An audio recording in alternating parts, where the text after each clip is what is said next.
Hello everyone, I'd just like to take a moment to let all of you know that Frightfully Forgotten the Music Volume 3D is now available for streaming and download on Bandcamp. It will not be on Spotify or iTunes or Apple Music because I don't believe in those platforms anymore. Basically, they just rip off the artists. But at Bandcamp, you can actually download the album and contribute to the artist that you like. So the link will be in the description of this video. If some of you aren't aware or are new to the channel, you may or may not know that all the music used in our reviews and sketches is all original. It's all composed by myself on a need for song basis. So I've already released 2 volumes of Frightfully Forgotten music, so there's a lot of songs in the toolbox, so to speak. But on occasion, we come across a review or a movie where I don't have any music that I've already written that fits the theme or fits the vibe of the review and the movie. So just for example, this year I've already had to compose music for Psychomania and for Angel Heart.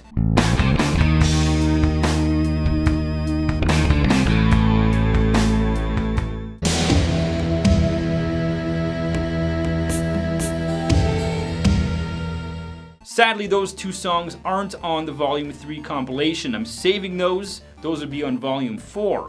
Volume 3 is all the music composed for Seasons 7 and 8. So that's basically 2023 and 2024. Needless to say, a lot of songs on this compilation have a very 80s synthwave vibe. More so than the previous 2 volumes, actually. So, just for example, the music that I composed for Chopping Mall is super 80s, all done on FM synthesizers.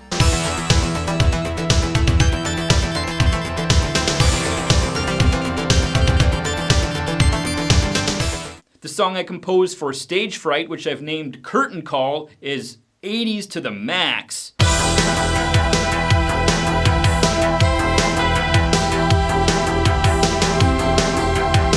And so is the song I composed for Blood Rage, which I've called The Evil Twin.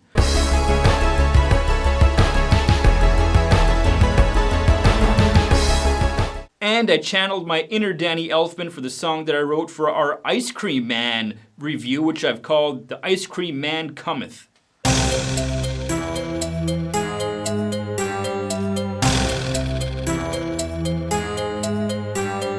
And there is the Trap Hats version of our theme song, which I composed for a complete joke for one of our skits, and people actually liked it. Like, I composed it for a complete throwaway type thing, and people, I like the new theme. They actually thought that was our new theme, and no, it only kind of made that one appearance, but that will be on this compilation as well. Trap Hats!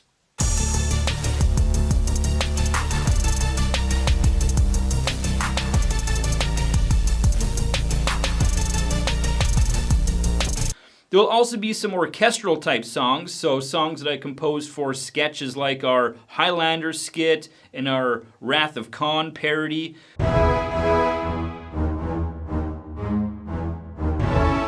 Those would be more classical movie scores, and I'm kind of proud of the work I did on both of those, honestly. Paid too much for common tapes.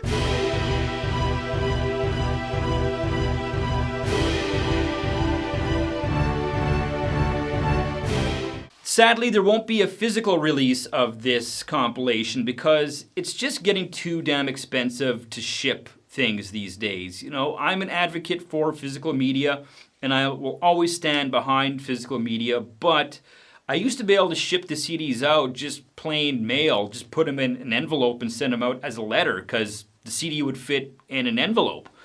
But they started coming back to me. And then I was paying all this extra shipping because now you have to fill out custom forms for anything you send to the States, and most of our fan base is in the States. So it's just way too costly to ship to you guys. The shipping is as much as the actual item, and that's just not fair. So if you want to help support myself or the channel, please feel free to download Frightfully Forgotten the Music Volume 3. There's also the Dead Wrong theme, which is actually a remix of a song I did with my old band called Kazoshe. It's more of a electronic version of the song that appeared on our second album called Eons. Walking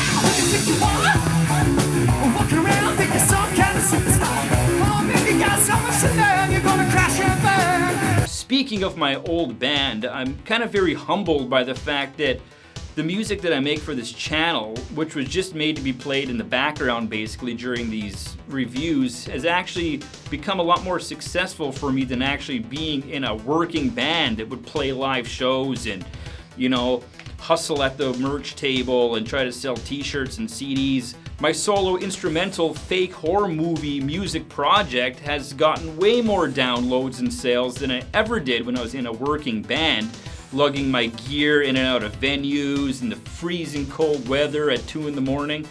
This is a lot easier and I don't even really have to promote it as much, which is very interesting. I'm not saying that I'm getting rich off of this or anything, that's not the case at all. The sales trickle in, but it's funny how it's way more successful for me than actually being in a working band. And I just want to thank all the people who have bought the albums in the past, volumes 1 and 2. Thank you for your support, and for those of you who are going to go check out volume 3, I hope you enjoy it. If you want to download it, please do. If you just want to listen, that's completely fine too. And until next time, keep listening.